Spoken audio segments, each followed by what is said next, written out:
သူကိုသူအရန်စီးတက်ပါတယ်ဆိုပြီးတော့မှတောင်ကုန်းအလျာနဲ့ဆင်းချတဲ့လူငယ်တူကိုမြင်တွေ့ရမယ်ခင်ဗျာဒီလိုနဲ့ကျွန်တော်အစီအခံနေသေးတွေ့မှာပဲဝင်တိုက်တယ်ခင်ဗျာပိုက်ကြီးကို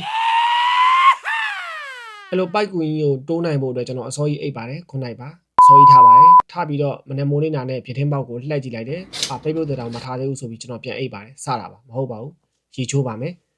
ရေချိုးနေတလန်ကြီးရနေပြီးတော့အရန်အိတ်ငိုက်လာတာနဲ့ကျွန်တော်ခေါင်းမှာလျှော်လိုက်ပါတယ်တကယ်တော့မဟုတ်ပါဘူးလှကျင်လို့ပါလှကျင်လို့ခေါင်းလျှော်ပြီးရမှာအရန်အေးတာနဲ့မြန်မြန်ဆန်ဆန်လှုပ်လိုက်ပါတယ်အင်ကြီးလေးကောက်ဝေးပြီးတော့မှဟာလှသွားပြီးဘာညာဆိုပြီးလာခေါ်တဲ့ကားနောက်ကိုကျွန်တော်လိုက်သွားပါတယ်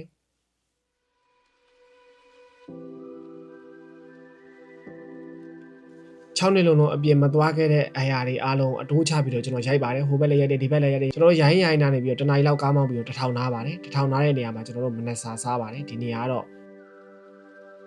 ဟိုဒီလေးပြောပြီးတော့မှကျွန်တော်တို့ကဟိုဒီလေးဘာညာအာလူးလေးပါလေးဖုတ်ပြီးတော့မှစက်မောင်းနေအတွင်းမှာပဲနောက်မှာပါလာတဲ့အမတွေကတချင်းထဆိုပါတယ်ခင်ဗျာ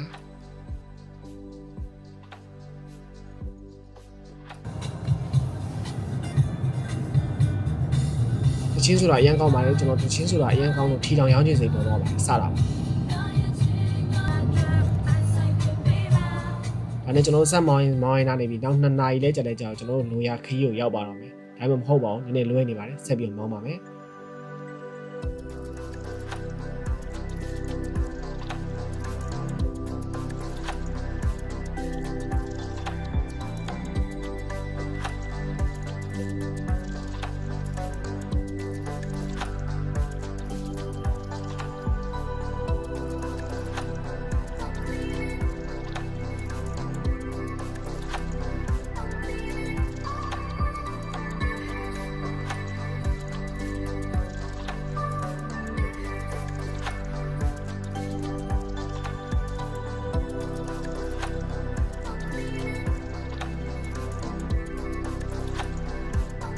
ဆက်ပြီးမိုင်း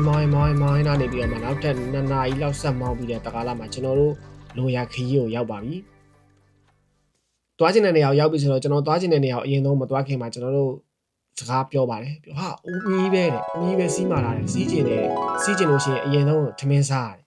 ။လူကြီးကပြောရတယ်ကျွန်တော်စားပါတယ်ထမင်း။ကားပေါ်မှာတီးတဲ့အမတွေဆိုပေမဲ့တကူတကချက်ပြုတ်လာခဲ့တဲ့အတွက်ကျေးဇူးအများကြီးတင်ပါတယ်လက်ဖက်တုပ်တွေကြက်သားကြော်တွေတရက်သီးတောင်းတွေပဲပုတ်တွေခန်းကြီးနီထောင်နေအများကြီးစုံးလင်းပြီးတော့မှထမင်းတွေရောဟင်းတွေရောချက်ပြုတ်ပေးခဲ့တဲ့အမတွေကျေးဇူးလည်းအများကြီးတင်ပါတယ်စားလို့လည်းအရန်ကောင်းခဲ့ပါတယ်အဲ့လိုမျိုးစားလို့အရန်ကောင်းချောင်းတွေဘာတွေညာတွေပျောက်ပြဲပြီးပြောပြဲပြီးတော့မှကျွန်တော်ထမင်း2ပတ်ကန်စားလိုက်ပါတယ်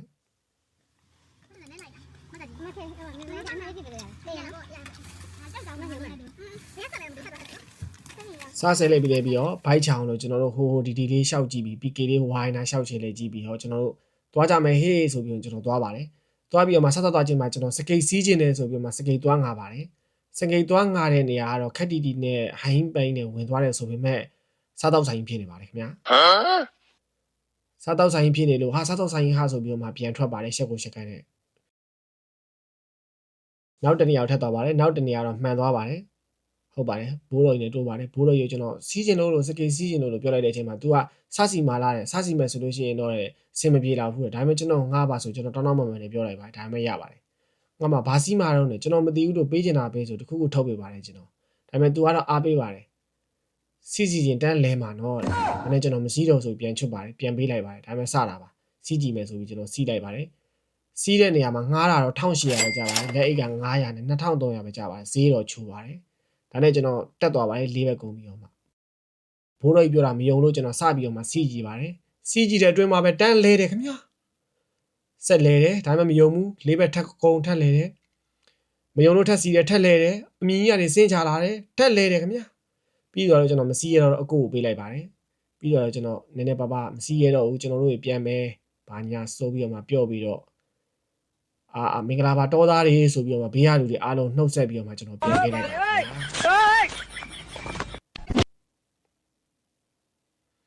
ပြန်ခဲ့တဲ့လမ်းမှာလည်းပေါ့နော်အဲ့လိုမျိုးကားပေါ်မှာရွှီရှောင်းနေတချင်းတွေပါဆိုးဆက်ထီတွေပါရောင်းလာပြီးကျွန်တော်တို့9နာရီခွဲ10နာရီလောက်မှာအိမ်ပြန်ရောက်ခဲ့ပါတယ်ခင်ဗျာ